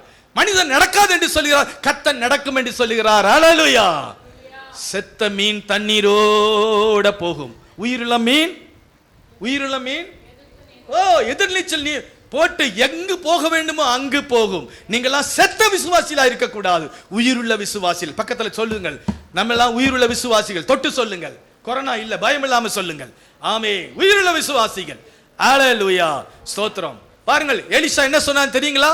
ஓ, நீயும் உன்னுடைய மகன்களும் உள்ளே போங்கள். 3 ஜெபம் சொன்னேன் பாருங்கள். முதல் ஜெபம் என்ன சொன்னேன்? தனி ஜெபம். இயேசு கிறிஸ்து பாருங்கள், எவ்வளவு மிரக்கல் பண்ணினாலும், எவ்வளவு பிரசங்கம் பண்ணாலும் தனி ஜெபத்துக்கு நேரம் எடுத்து வனாந்தரத்திலே தனியாய் போய் ஜெபித்தார். இயேசுவுக்கே தனி ஜெபம் தேவை. உங்களுக்கும் எனக்கும் எம்மாத்திரம் சிஸ்டர். ஹோ, என் வாழ்க்கையில் நான் கற்றுக்கொண்ட ஒரு பாடம். ஆரம்பத்தில் நான் அங்கே போன சமயத்தில் நிறைய இவ்வளவு ஊழியம் செய்வேன், ஆனால் இவ்வளவுதான் ஜெபம் பண்ணுவேன். ஆனால் கொஞ்ச நாட்கள் ஆன பிறகு ஆண்டவர் கற்றுக் கொடுத்தார், கொஞ்சம் ஊழியம் அதிக ஜெபம். ஹல்லேலூயா. சோ 3 ரக விசுவாசி இருக்கிறார்கள். ஒரு விசுவாசிகள் பாருங்கள், மோர் பிரேயர் மோர் பவர். எல்லாம் சொல்லுங்கள், மோர் பிரேயர். சத்தமாய் சொல்லுங்கள். 40 நாள் உபவாசம் மாதிரி தெரியுது உங்களை பார்த்தா. உங்களை எல்லாம் குஜராத்துக்கு கொண்டு போனதான் சரிப்படும். ஸ்தோத்திரம். மோர் பிரேயர் மோர் பவர். இரண்டாவது விசுவாசிக்கிறாங்க, லெஸ் பிரேயர் லெஸ் பவர். கொஞ்சம் ஜெபம் கொஞ்சம் வல்லமை. மூன்றாவது இருக்கிறார் பாருங்கள், நோ பிரேயர் நோ பவர். நீங்கள் எந்த கூட்டத்தில் இருக்கிறீர்கள்? இயேசுவுக்கே தனி ஜெபம் அவசியம், உங்களுக்கு எனக்கு அதிக அவசியம். ஆகையினாலே பாருங்கள், இந்த எலிசா ஒரு நல்ல ஆலோசனை சொல்லுகிறார். குடும்ப ஜெபம் பண்ணு, நீ உனக்கு பிறகு உன்னுடைய பிள்ளைகள் அதே ஜெபத்தை செய்வார்கள். நீயும் உன்னுடைய பசங்களோடு உன்னுடைய மகன்களோடு போ. புதிய ஏற்பாட்டில் யார் குடும்ப ஜெபம் பண்ணுன்னு சொல்ல முடியுமா? குடும்ப பிரேயருக்கு நேரம் ஒதுக்கி காத்திருந்து ஜெபித்தார்கள். அப்போஸ்தலர் நடபடிகள் எடுங்க, சீக்கிரம் எடுங்கள், 10ஆம் அதிகாரம் எடுங்கள். கொர்நேலியு பாருங்கள், கொர்நேலியு, மிஸ்ஸஸ் கொர்நேலியு, அவனுடைய பிள்ளைகள் எத்தனை பிள்ளைகள்? 8, 9, 10 எனக்கு தெரியாது, நான் அங்கே இல்லை. இருந்தால் கரெக்டா சொல்லி போட்டு விடுவேன். ஆகையினால எல்லாரும் சேர்ந்து அவங்க வீட்டில் குடும்ப ஜெபம் எப்ப தெரியுங்களா? 9 மணிக்கு. எத்தனை மணிக்கு? 9 மணிக்கு. யூதர்கள் சூரியன் அஸ்தமிக்கிறதுக்கு முன்பாய் ஒரு ஜெபம் பண்ணுவார்கள். இரண்டாவது சூரியன் மறைவதற்கு முன்பாய் ஜெபம் பண்ணுவார்கள். ஆகையினால தான் அப்போஸ்தலர் நடபடிகளில் சொல்லப்படுது, யோவானும் பேதுருவும் 9 மணிக்கு எருசலேம் ஆலயத்துக்கு போனார்கள். ஸ்தோத்திரம். சிஸ்டர், கொர்நேலியு அவர் ஒரு கேப்டன், அவர் 100க்கு அதிபதி. அவன் கையிலே கீழே 100 பேர் வேலை செய்கிறார்கள். அவனுக்கு எவ்வளவு வேலை இருக்கும், எவ்வளவு சம்பளம் இருக்கும், எவ்வளவு பெரிய வீடு இருக்கும், எவ்வளவு பெரிய பங்களா இருக்கும். இவ்வளவு வேலையின் மத்தியிலே குடும்பம் ஜெபத்திற்கு நேரத்தை ஒதுக்கி புருஷன் மனைவி பிள்ளைகள் எல்லாம் கூடி ஜெபிக்கிறார்கள். ஹல்லேலூயா. உங்க வீட்டில் எத்தனை மணிக்கு குடும்ப ஜெபம்? எங்க வீட்டில் மனைவி உட்கார்ந்திருக்கா கேளுங்கள். எங்க வீட்டில் 7லிருந்து 7:30க்குள்ள குடும்ப ஜெபம். 8 மணிக்கு சீக்கிரம் சாப்பிட்டுருவோம். ஆனால் நான் 10 மணிக்கு தான் படுப்பேன். அவங்களுக்கு கொஞ்சம் தைராய்டு ப்ராப்ளம் இருக்குது, அவங்களுக்கு தயவாய் ஜெபித்துக் கொள்ளுங்கள். தைராய்டு, இந்த லோ பிபி இப்படி இருக்குது, அவங்க சீக்கிரம் படுத்துருவார்கள். எங்கள் பிள்ளைகள் இருக்கும்போது நாங்கள் ஜெபம் பண்ணினோம். இப்போ நாங்களும் எங்கள் மனைவியும் தான் 2 சாமுவேல் புஸ்தகம் எங்களை குடும்ப ஜெபத்தை நாங்கள் படித்து கொண்டு வருகிறோம். ஸ்தோத்திரம். தமிழில் சொல்லுவாங்க பாருங்கள், குடும்பம் ஜெபம் இல்லாத வீடு கூரை இல்லாத வீடு, காலையில் ஜெபம் இல்லாத வீடு கதவு இல்லாத வீடு, மாலை ஜெபம் இல்லாத வீடு மதில் இல்லாத வீடு. ஸ்தோத்திரம். இரவு ஜெபம் இல்லாத வீடு இருள் அடைந்த வீடு. உங்க வீடு எந்த வீடோ எனக்கு தெரியவில்லை. ஸ்தோத்திரம். கொர்நேலியு வீட்டிலே 9 மணிக்கு கிரிக்கெட் விளையாண்டா பையன்லாம் ஓடி வந்து விடுவார்கள். அங்க மனைவி கிச்சன்ல ஆஃப் பண்ணிட்டு சீக்கிரம் வந்து விடுவா. எதற்கு? குடும்ப ஜெபத்திற்கு. அந்த அப்போஸ்தலர் நடபடிகள் 10ஆம் அதிகாரம் 2ஆம் வசனத்தை பார்ப்பிருந்தால் குடும்ப ஜெபம் பண்ணி கொண்டிருக்கிறார்கள். அந்த வீட்டுக்கு யார் வந்து தெரியுங்களா? தூதன் இறங்கி வந்தான். குடும்ப ஜெபம் செய்கிற வீட்டுக்கு யார் வருவா? சத்தமாய் சொல்லுங்கள். குடும்ப ஜெபம் இல்லாத வீட்டுக்கு யார் வருவான்? நான் சொல்லல, என்னை கல்லுகள் எடுத்துறாதீங்க, அவங்க தான் சொல்றாங்க. சோதரம், நான் குஜராத் போய் சேரணும். உங்க வீட்டில் யார் வரணும் யார் வரக்கூடாது நீங்க நிர்ணயம் பண்ணுங்கள். பிரதர் சிஸ்டர், 3 காரியங்களை சொல்லுகிறேன். Time, opportunity, day. Never waiting for you. நேரம் உங்களுக்காய் காத்திருக்காது, நாள் உங்களுக்காய் காத்திருக்காது. ஆப்பர்ச்சுனிட்டி என்ன சொல்லுவாங்க? ஆப்பர்ச்சுனிட்டி, வாய்ப்புகள் உங்களுக்காய் காத்திருக்காது. கர்த்தர் உங்களுக்கு நல்ல சோங் கொடுத்திருக்கிறார். இந்த நேரத்தை நீங்கள் தான் கர்த்தருக்காய் காத்திருந்து உபயோகப்படுத்திக் கொள்ள வேண்டும். ஸ்தோத்திரம். போகிற கடியாரத்தை நிறுத்த முடியாது, போகிற நாளை நிறுத்த முடியாது. வருகிற வாய்ப்புகள் நாளைக்கு வருமோ வராதோ நமக்கு தெரியாது. இன்று கர்த்தருடைய நாளை நீங்கள் உபயோகப்படுத்திக் கொள்ள வேண்டும். கொர்நேலியு பாருங்கள், அவ்வளவு வேலை இருந்தாலும் தன் மனைவியோடு குடும்ப ஜெபம் பண்ணுகிறார். ஆகையினால்தான் இந்த அருமையான எலிசா சொல்லுகிறார். என்ன சொல்கிறார் தெரியுங்களா? நீயும் உன்னுடைய பிள்ளைகளும் அதிகம் ஜெபம் பண்ணுங்கள், அதிக வல்லமை பெறுவீர்கள். கொஞ்சம் ஜெபம் பண்ணுங்கள், கொஞ்சம் வல்லமை கிடைக்கும். ஜெபம் இல்லை என்றால் சாத்தானுக்கு நீங்களே வீட்டை கட்டி கொடுக்கிறீர்கள். மறந்து விடாதீர்கள். ஒரு பாஸ்டர் இப்படியாய் ஒரு கோல்டன் வேர்ட் சொன்னார். என்னவென்றால், ஜெபம் என்கிற சாவியை தொலைத்து விடாதீர்கள், எதிர்காலத்தின் கதவுகள் உங்களுக்கு திறக்காது. இன்று ஜெபித்தார், நாளை கர்த்தர் கதவுகளை திறந்து வைத்திருப்பார். அல்லேலூயா, ஸ்தோத்திரம். பிரதர், சிஸ்டர், நீங்கள் ஜெபிக்கிற விசுவாசிகளாய் பாருங்கள். ஜெபிக்கிறவளை கண்டு பிசாசு என்ன செய்வான் தெரியுங்களா? நடுங்குவான். என்னுடைய மனைவியினுடைய அண்ணனுக்கு ஆஸ்துமா. எங்களுக்கு 1980 வருஷம் திருமணமானது. எங்களை விருது கலைத்தார்கள். ஆந்திராவில் அவர் இருக்கிறார், இப்பவும் இருக்கிறார். அப்பொழுது அவருக்கு ஆஸ்துமானால மூச்சு விட முடியல, நிற்கிற மாதிரி இருக்குது. ஈச்சி சேரில் படுத்திருந்தார். நான் அவருடைய மனைவியை கேட்டேன், என்ன இப்படி இருக்கு? அவருக்கு ஆஸ்துமா, சுகமே கிடைக்க மாட்டேங்குது அப்படின்னா. ஒரு 15 வருஷம் கழித்து 2009 வருஷத்துல என்னுடைய மகளுக்கு பஞ்சாபுக்கு கல்யாணம். என்னுடைய பிரதர்லாம், என்னுடைய மனைவியோட அண்ணன் அங்கே வந்திருந்தார். அப்போ நான் பார்த்தேன், அங்கே -டிகிரி பஞ்சாப்ல, சண்டிகர்ல. இவர் எப்படி இந்த குளிரில் ஆஸ்துமா வியாதியோடு வந்திருக்கிறார் என்று நான் அவங்க மனைவி பார்த்து கேட்டேன். அவங்க மனைவி சொல்லுகிறார்கள், அவர் ஜெர்மனியே ஓட்டி விட்டார் ஆஸ்துமாவை. ஹல்லேலூயா. ஜெபித்து அதற்கு என்ன அடையாளம் தெரியுங்களா? அவர் அவங்க மனைவி சொன்னது உண்மையா பொய்யா என்று அவர் லுங்கி எடுத்து இப்படி மடிச்சு கட்டினார் பாருங்கள். இந்த 2 முழங்காலில் கருப்பா இருக்கிறது. அப்படின்னு தெரிஞ்சுங்களா? ஜெபித்து ஜெபித்து முழங்கால் எப்படி இருக்கிறது? காய்த்து விட்டது. ஜெபிக்கிறவர்கள் ஜெயம் பெறுவார்கள். கொஞ்சம் கூட அவருக்கு வியாதி இல்லை. அவங்க மனைவி சொல்றாரு, இவர் ஜெர்மனியே ஓட்டிட்டார், மருந்து இல்லை, ஒன்றும் இல்லை.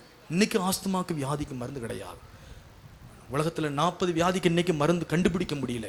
அநேகர் புது புது வியாதியாய் வந்து கொண்டிருக்கிறார்கள். ஜெபிக்கிறவர்கள் ஜெயம் பெறுவார்கள். பிரதர், சிஸ்டர், இந்த பூமியிலே பணம் இருக்குமானால் நீங்கள் அமெரிக்காவுக்கு போக வேண்டிய அவசியம் இல்லை. ஓ, எல்லாம் இதே மெட்ராஸில் எல்லாம் கிடைக்கும், எல்லாம் இங்கே பணத்தில் தான். ஆனால் ஒன்று சொல்கிறேன், குடும்பத்தில் ஒரு மனம் பணத்தினாலே வாங்க முடியாது. குடும்பத்திலே சந்தோஷம் பணத்தினாலே வாங்க முடியாது. குடும்பத்திலே சமாதானம் பணத்தினாலே வாங்க முடியாது. குடும்பத்திலே ஆரோக்கியம் பணத்தினாலே வாங்க முடியாது. இது முழங்கால் போட்டாதான் கிடைக்கும். ஹல்லேலூயா. ஆடு பாருங்கள், ஆடு வெள்ளாடு பாருங்கள். பார்க்கலன்னா நீ போகும்போது பார்த்துட்டு போங்கள். அந்த முன்னங்கால் எப்படி இருக்குன்னு தெரியுங்களா? எப்படி இருக்கும்? எப்படி இருக்கும்? தோல் தேஞ்சிருக்கும். ஏன் தெரியுங்களா? மேலே இலை இருக்கிறது. அந்த இலையை முட்டிங்கால் போட்டு போட்டு பறிச்சு மேலே சுகம் இருக்கிறது, மேலே சமாதானம் இருக்கிறது, மேலே குடும்பத்தில் ஒரு மனம் இருக்கிறது. நீங்களும் நானும் முட்டிங்கால் போட்டு ஜெபம் பண்ணி கேட்டால் கர்த்தர் நிச்சயம் கொடுப்பார். அல்லேலூயா. எஸ், முழங்கால் யுத்தம் பண்ணுங்க. பக்த சிங் ஒரு தெய்வத்துடைய மனிதன் இருந்தார். 1974 வருஷம் நானும் இவங்க அப்பாவும் நாங்கள் பார்த்தோம். எங்கள் ஊர் வழியாய் போகிறார் என்று சொல்லி கைலாசபுரம் எங்கள் ஊரிலே. அப்போ எனக்கு வயசு 19. எல்லாம் பக்த சிங் வருகிறான் போய் பார்க்க போனோம். பிரசங்கம் பண்ண வருகிறார். ஒரு மெழுகுபடுத்தி, கரண்ட் கிடையாது, பைபிளில் இப்படி வச்சிருந்தார், வெள்ளை பேண்ட் வெள்ளை ஷர்ட். அப்பொழுது அம்பாஸ்டர், ஒயிட் அம்பாஸ்டரில் வந்தார். அவர் இறங்கினார். 98 வசனங்களை சொன்னார். பைபிளே திறக்கவில்லை. நான் வீட்டில் போய் எண்ணி பார்த்தேன். 98 வசனங்களை அப்படியே சொன்னார். பஞ்சாபில் ரட்சிக்கப்பட்டவர். நானும் இவங்க அப்பா அவருடைய ஃப்ரெண்டு ஃப்ரெண்டுக்கெல்லாம் ஆச்சரியப்பட்டோம். இவ்வளோ வசனம் சொல்கிறாரு, பைபிளை திறக்கவில்லை சொல்லி. ஆனால் அதே பக்த சிங் 103ஆம் வருஷம் ஆந்திராவிலே இறந்து போனார். அவருடைய சபை உலகம் முழுவதும் இருக்கிறது. அவருடைய சாவுக்கு எல்லாரும் போனார்கள். அவர் சாவிலே 2 காரியங்களை பார்த்தார்கள். கவனமாய் கவனிங்கள். ஒன்று, அவருடைய சவப்பெட்டி கட்டளை வைத்திருந்தார்கள். அதுக்கு கீழே, கட்டில் கீழே 2 குழி இருந்தது. அது என்ன குழி என்றால், முழங்கால் பட்டு டைல்ஸே பள்ளமாய் போய்விட்டது. 103 வயசு. முழங்கால் யுத்தம் மண்ணினால் நீடித்த ஆயுஷ்நாயஸ்தம். பஞ்சாபில் பிறந்தவர். உலகம் முழுவதும் அவருடைய சபை இருக்கிறது. ஜபத்தை விட்டு விடாதீர்கள். ஹல்லேலூயா. இப்பொழுது என்ன தெரியுங்களா? இந்த ஸ்திரீ தன்னுடைய பிள்ளைகளை பார்த்து, பக்கத்தில் வீட்டில எல்லாம் போய் என்ன செய்யுங்கள், பாத்திரத்தை வாங்கிட்டு வாங்கள். பாருங்கள், புருஷன் இறந்தாலும் இந்த பிள்ளைகளை ஒழுக்கமாய் வளர்த்திருக்கிறார்கள். தாய் சொன்னதை தட்டாமல் பிள்ளைகள் செய்கிறார்கள். நம்ம பிள்ளைகளை போய் சொல்லுங்களே, சிஸ்டர், கொஞ்சம் கடைக்கு போய் பால் வாங்கிட்டு வா சொல்லுங்கள். அம்மா, எனக்கு கால் வலிக்குது, இடுப்பு வலிக்குது, நீயே போயிட்டு வா, வரும்பொழுது எனக்கு ஒரு ஐஸ்கிரீம் எனக்கு வாங்கிட்டு வா. இது யார் சொல்றது? நம்ம பிள்ளைகள். ஆனால் அந்த பிள்ளைகளை பாருங்கள், அப்பா இல்லாவிட்டாலும் பிள்ளைகளை ஒழுக்கமாய் வளர்க்கிறார்கள். பிள்ளைகள், நீங்கள் பொன்னை போல போத்தி போத்தி வளர்த்தால் பிற்பாடு புண்ணாயிருப்பார்கள், வேதனையாய். இப்பொழுது புண்ணை போல அடிச்சு துரத்தி ஜெபித்து சரியாய் வளர்த்தால் பின்பாடு பொன்னை போல இருப்பார்கள். ஆகினால உங்களுடைய பிள்ளைகளை ஜாக்கிரதையாய் வளங்கள். நம்முடைய பிள்ளைகள் கர்த்தரால் போதிக்கப்பட வேண்டும். இந்த பிள்ளைகள் பாருங்கள், 2 பிள்ளைகளும் நல்ல கீழ்ப்படுதல பிள்ளைகள். அது மாத்திரமல்ல, இப்ப பாருங்கள், பக்கத்தில் இருக்கிறவர்கள் எல்லாரும் பாத்திரங்களை நம்பி கொடுக்கிறார்கள். இதனுடைய அர்த்தம் என்ன தெரியுங்கன்றால், பக்கத்துல எல்லாரோடு சாட்சியாய் இருக்கிறார்கள், சமாதானமாய் இருக்கிறார்கள். அல்லேலூயா. கதவை சாத்தினால் ஜெபித்தால், இயேசு இதே வசனத்தை மத்தேயு 6 அதிகாரம் 6 வசனத்திலே சொல்லியிருக்கிறார். இதே ஜெபத்தை தான் மத்தேயுவிலே இயேசு சொன்னதான் எலிசா சொல்லுகிறார். கதவை சாத்தி ஜெபிங்கள் என்று சொல்கிறார். கதவை சாத்தி ஜெபித்தால் எண்ணெய் என்ன செய்கிறது? எல்லா குடங்களும் நிறைந்தது. மகனை பார்த்து சொன்னார், மகனே இன்னொரு குடத்தை எடுத்துருவா. அம்மா இல்ல, எல்லா குடமும் நிறைந்தது. பரிசுத்தாவின் அபிஷேகம் எல்லாரும் ரட்சிக்கப்படுகிற வரைக்கும் ஓடிக்கொண்டே இருக்கும். எத்தனை கவர்மெண்ட் வந்தாலும் இந்த நதியாகிய பரிசுத்தாவியை நிறுத்த முடியாது. ஹல்லேலூயா. கர்த்தருக்கு ஸ்தோத்திரம். எல்லாம் போய் நிரம்பி விட்டது. இப்பொழுது அவள் என்ன செய்ய தெரியுங்களா? இந்த ஸ்திரீ நேரா யார் இடத்துல போனாள்? அந்த ஊழியக்கார எலிசா வீட்டுக்கு போனாள்.